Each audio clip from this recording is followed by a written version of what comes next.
Friends, today I'm back with a blockbuster action movie for you. This is Brandon, who had come to visit his father and reminisce. But suddenly a special forces team appeared. Then, in the distance, an unknown sniper appeared. The question now was this mysterious sniper friend or foe? Given the situation, Brandon decided it was best to confront him head-on. Brandon is a renowned SEAL sniper. He had been given leave for the first time in his long career. He was relaxing at home, playing a shooting game. He was irritated by the team's stupidity when suddenly a loud helicopter sounded. Before Brandon could react, there was a powerful explosion. A fully armed Special Forces team stormed in, immediately pinning Brandon to the ground and subduing him. They were about to take Brandon away without giving him a chance when a mysterious woman nearby witnessed the whole ordeal. She had actually come to kill Brandon, but to his surprise, the CIA had reached Brandon before her. Despite her best efforts, the woman couldn't help but send a report on the foreign situation to her master. As soon as the master heard the news, he activated Plan B. Shortly after, Brandon was bound under strange circumstances and taken to a secret CIA facility. There, Agent John angrily accused Brandon of murder. The previous night, the trade minister had been shot by a mysterious sniper while giving a public speech during a crucial trade agreement between the US and Russia. This incident sent shockwaves throughout the world. The CIA immediately launched an investigation and found Brandon's hair in a room near the crime scene. With such compelling evidence, all suspicion fell on him. Furthermore, Brandon's father had previously been on a mission in the same area, but something had gone wrong. John suspected that Brandon might have avenged his father's failure by murdering the trade minister. While the two were conversing, another agent, Zero, arrived. Zero had been sent by Brandon's superior to investigate the truth, but the situation had become extremely serious. If Brandon was found guilty, the punishment would be a dark prison with no sunlight and no easy escape. Even if he were innocent, those who framed him would still not let him live in peace, tormenting him repeatedly. The situation was extremely dangerous. Meanwhile, Zero promised to completely clear the case and reveal the truth to Brandon. Agent John immediately ordered the Special Forces to take Brandon to a secret CIA interrogation room. But as the vehicle drove off, a truck suddenly skidded, blocking the road, and the escort vehicle stopped. All the occupants of the truck wore face masks. Their intentions were clear. They were about to cause a major disturbance. Seeing this, the driver immediately tried to swerve and avoid danger. The truck's path was already blocked from the front, but suddenly another truck came speeding from behind and rammed the escort vehicle. The vehicle was completely damaged and came to a halt. 5 dangerous masked men jumped out, all armed with assault rifles. They began firing without hesitation, but the escort team's Special Forces immediately returned fire. A fierce gun battle broke out between the two sides, causing many casualties. The Special Forces launched a surprise attack from behind the attackers. At that moment, the mysterious woman on the hill transformed into a cold, trained assassin. She held a sniper rifle and had been watching Brandon for a long time. In fact, this female assassin had a plan of her own. The gang attacking on the ground was acting according to her design. Once Brandon reached the interrogation room, they intended to kill him and his escorts and later claim he died while fleeing. But she had underestimated Brandon's strength and secret training. Brandon wasn't going to fall for an ambush so easily. Thanks to his training, he reached into the car, found the handcuff key, and freed himself. He immediately grabbed a pistol and waited silently for his enemies to approach. When 2 attackers came near the vehicle, Brandon fired both guns at once. Both men fell instantly, but the danger wasn't over. The female sniper aimed directly at Brandon's head, but with his years of training, Brandon quickly lowered his head and the bullet flew past him. He now realized that a master sniper was hunting him from a distant hill. He used the bodies of the fallen Special Forces as cover and quickly retreated. A wounded assassin tried to stop Brandon, but the female sniper shot him as well since the mission had failed. Now even her own men were eliminated. News of this incident soon reached Agent John. When he learned that Russian assassins were among the dead, his suspicion grew stronger that Brandon's escape had a Russian connection. Furthermore, a Special Forces soldier had been killed by Long Grenfell's sniping, increasing John's suspicion that Brandon's father might be involved. Tom's reputation in the sniping world was enormous. Enraged, John activated a top-level alert. He wanted Brandon captured at any cost and was desperate to uncover the true motive behind the trade minister's murder. Meanwhile, Zero tried to gather crucial information from John's assistant, Juliet. While they were reviewing documents, Zero noticed a man wearing glasses. He was the owner of Novus Pharma. This was unusual because the entire speech had been attended only by trade politicians. What was the owner of a private company doing there? Zero became suspicious and decided to begin his investigation with that man. Meanwhile, Brandon, having narrowly escaped, appeared calm and composed. He abandoned his old ascot at a lumber depot to make tracking him harder. He then drove to a parking lot, hoping to leave quickly. But things weren't that simple. His strange behavior caught the attention of 2 officers. Even in such danger, Brandon didn't panic. In a flash, he kicked open the car door and knocked out the officer on his right. Then, with a rapid over-the-shoulder throw, he knocked out the second officer. A nearby civilian was shocked. Brandon quickly pointed a gun at him and forced him to drive the car. The terrified man obeyed without a word. After escaping the chase, Brandon pushed him out of the car and drove toward his father Tom's mountain home. After a long 6-hour drive, Brandon finally reached Tom's remote house. Seeing Brandon in such a condition, Tom realized something was terribly wrong. After dinner, Brandon expressed his fear and frustration. He had become the victim of a conspiracy. The evidence was stacked against him, and the path ahead looked hopeless. As a father, Tom encouraged him by sharing a story from his Vietnam mission. He had been assigned to eliminate a government tax officer, but couldn't find the right opportunity. Tom's partner decided to get close to the target and attack. They ended up only 5 centimeters apart. Tom had to take a long-distance sniper shot, which was extremely difficult. He missed, and his partner died. This incident left a deep wound in Tom's heart, causing years of mental stress. Tom wanted Brandon to learn from that failure and face his challenges bravely. Meanwhile, in San Francisco, Zero found the man with glasses in a restaurant, giving his investigation a new lead. Zero watched as the man had dinner with a woman. When Zero approached, the man sent the woman away. Zero revealed his identity and purpose. He was investigating the trade speech incident. The bespectacled man remained calm and said he had close ties with the trade minister. If the ban were lifted, his company's shares would skyrocket. But now that the minister was dead, his company would be acquired by Vancouver's I Group. He told Zero to focus on those who gained the most from the murder. Zero was leaving the restaurant when Juliet called. She informed him that Brandon was now the prime suspect, and that 3 escort special forces soldiers had also been killed. Juliet questioned why Brandon kept trying to escape if he was really being framed. Despite her doubts, Zero chose to trust Brandon. Because of his personal connection with Brandon's father, he believed Brandon would never betray the country. Zero again requested Juliet's help. Juliet shared new information she had just learned. A major security breach had recently been detected in the IK Group's systems. The black accountant had triggered an alarm device and then tried to enter a restricted area where he had no access. The strangest part was that when the local police arrived, the police chief suddenly stopped all officers from entering the building and ordered them to leave. After the call ended, Zero decided to travel to Vancouver and investigate the situation himself.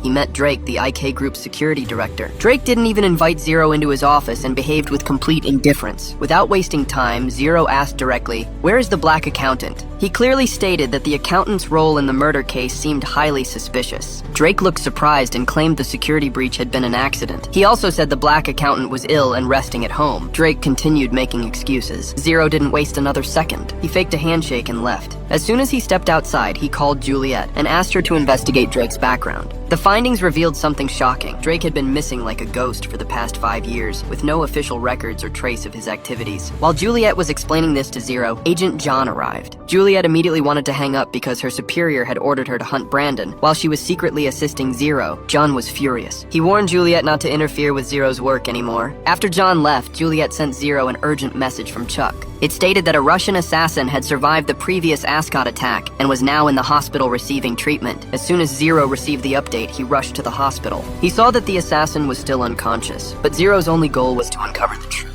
The assassin's life or death meant nothing to him. Zero threatened the doctor and said, "This man is a suspect in a political assassination. Bring him back to consciousness immediately, at any cost." To show he meant it, he even pulled out a gun. 10 minutes later, the assassin regained consciousness. He stayed silent when Zero questioned him, which made Zero furious. Who hired you? "Who is the boss?" The assassin said, "I really don't know. I just got the money and came to work." The man who hired me on the phone had a helicopter-like noise in his voice. "I don't know anything else." Zero listened carefully and realized this man wasn't lying. Zero became thoughtful and left. Meanwhile, John and his team were tracking Brandon. A letter between Brandon and Tom was found in Brandon's house. Based on the information in it, John concluded that Brandon was hiding in his father's home. Meanwhile, Zero also arrived in the same area after leaving the hospital. Zero found a photo from Brandon's military days in his room. The tall, thin man standing in the last row was none other than Drake, the security director of IK Group. Zero immediately sent the photo to Juliet so she could gather Drake's details. But surprisingly, the Drake shown in the records had died in the line of duty 5 years earlier and was wanted in a case involving the shooting of civilians. Both Zero and Juliet became deeply suspicious that Drake was no ordinary man and that the entire case was shrouded in mystery. Sometime later, during his investigation, Zero located the IK Group's black accountant in an underground parking lot. Without a word, Zero grabbed him onto the hood of the car and began questioning him under duress. Where is Drake? "What is the real conspiracy?" The black accountant was utterly speechless. When Zero pointed a gun at his head, he turned pale and immediately confessed everything. He explained explained that some time ago, Drake had threatened his family with a dangerous plan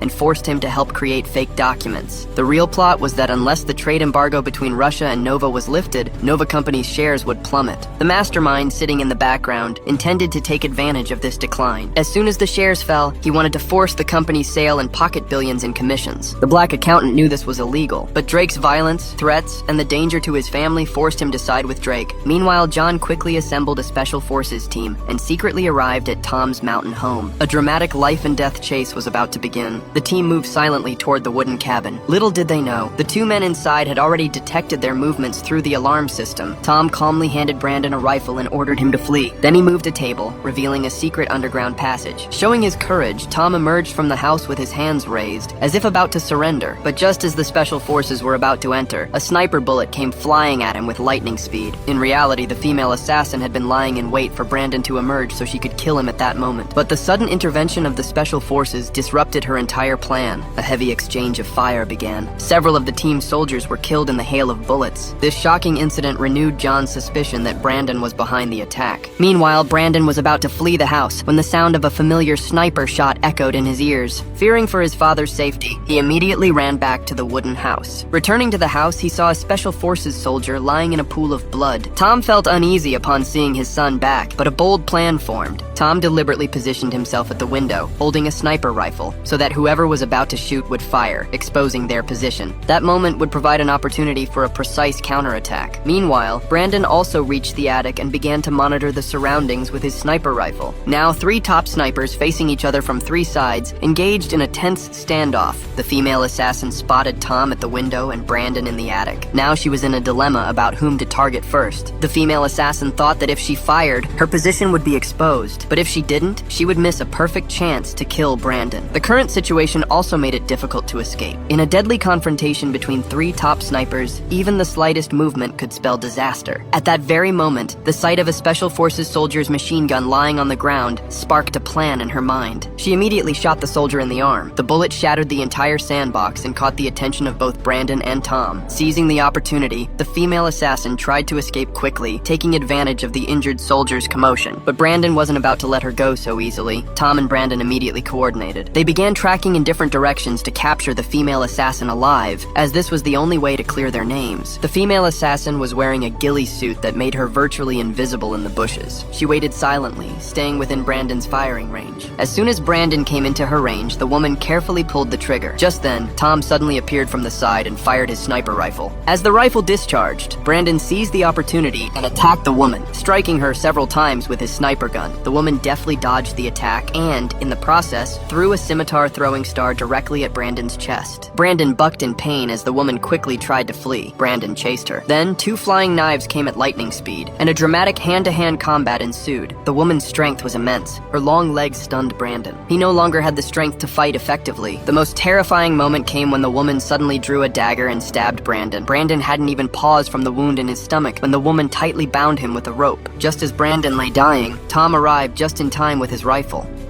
He coldly pointed the gun at the woman's head and ordered her to surrender. The female assassin surrendered immediately. Finally, she was captured alive. A sigh of relief filled Brandon's heart. He immediately found his Special Forces communication device and messaged John, "The real culprit has been caught. Send for backup immediately." Shortly after, John arrived at the wooden house with his car to apprehend the female assassin and take her to jail for further interrogation. While getting into the car, the female assassin behaved very strangely. Her eyes were darting everywhere as if searching for someone. Brandon immediately noticed these subtle movements and advised John to call back the escort team. Brandon argued that the female assassin was very scared. Clearly, she feared being killed by her master and couldn't testify. So, Brandon delicately suggested that they should take advantage of this fear and offer the female assassin a deal. If she helped trap the mastermind, all the cases would be dropped, and she would be free to leave the United States. John grasped the idea and immediately called back the escort team. Then, he presented the deal to the female assassin. The female assassin didn't waste a moment. She immediately called Drake and lied, saying saying she had captured Brandon. But she added that he needed to release the remaining money, or everyone would be killed. No one would survive. Drake immediately became furious. However, he wanted to deal with Brandon himself. So he agreed to the deal and called Brandon to the hidden villa for a direct exchange. Brandon was perplexed. Why was Drake so hostile to him? Was there any personal grudge between them? The truth was revealed. 5 years ago, Brandon and Drake were on the same team. Brandon had witnessed Drake shooting innocent civilians and reported him to the foreign authorities. But before the investigation could proceed, the report stated that Drake had died. The matter had cooled down. Now the truth had come to light. Drake was not dead, but had been hiding and preparing for years, fueled by his vengeance against Brandon. Now he was determined to trap Brandon and take revenge. John, planning ahead, had Brandon wear detachable handcuffs so that if anything went wrong, Brandon could easily escape. Tom himself agreed to provide sniper support. But would everything go as the team had planned? Meanwhile, based on a previous tip from the Russian assassin, Zero identified an island inhabited by wealthy people that could be useful in the investigation. When he approached the island, he heard the same helicopter sound the assassin had described. Zero sneaked into the villa and found a family photo in the drawing room. The bespectacled man's son was none other than Drake, the man Zero had been searching for all along. Now it was clear the bespectacled man was the true mastermind of the entire conspiracy. At that moment, Drake suddenly emerged from the side and confronted Zero. A fierce hand-to-hand battle ensued inside the villa. After some wrestling and counterattacks, Drake began to gain the upper hand over Zero. Drake seized the opportunity, grabbing Zero tightly and throwing him straight into the swimming pool. At this crucial moment, the bespectacled man appeared from the upper floor and stopped Drake. He had a clever plan to break Zero and make him join his team. They tied Zero to a chair and tried to lure him with money, but Zero remained firm and refused. Just as Drake was about to shoot him in anger, the female assassin brought Brandon to the villa gate as usual. Outside, Tom kept his sniper rifle fully prepared to provide immediate support if needed. The gate slowly opened. The female assassin began leading Brandon toward the building, but Drake was still cunning. He didn't come out himself, but instead forced the female assassin to bring Brandon inside. He gave the order. As soon as Brandon entered the room, Drake wasted no time in firing at the female assassin, wounding her. Seeing his opportunity, Brandon freed himself from the encirclement and counterattacked fiercely. But Drake was too strong, and Brandon was trapped in close combat. He was a sniper himself, and such a situation held no advantage for him. The two were currently fighting fiercely. It was extremely difficult for Tom to land an accurate shot from the outside. Even the slightest mistake could have killed his own son. The Vietnam incident flashed through Tom's mind. He had accidentally killed his comrade before. This time his hands trembled with fear. Just then, Brandon's voice echoed through his earpiece. "What's bound to happen has happened, Dad. Let go of this fear. I believe in you." Hearing his son's courageous words, Tom finally mustered his courage. He took perfect aim and fired. Drake, who was right behind Brandon, fell dead on the spot. Seeing the situation worsen, the mastermind tried to escape, but the female assassin immediately shot him. The police then arrested the mastermind, and the female assassin was released from Awas as per the agreement. All matters were now resolved. Relief and peace reigned. The film ends here. Thanks for watching. How did you like the film? Please share your feedback in the comments.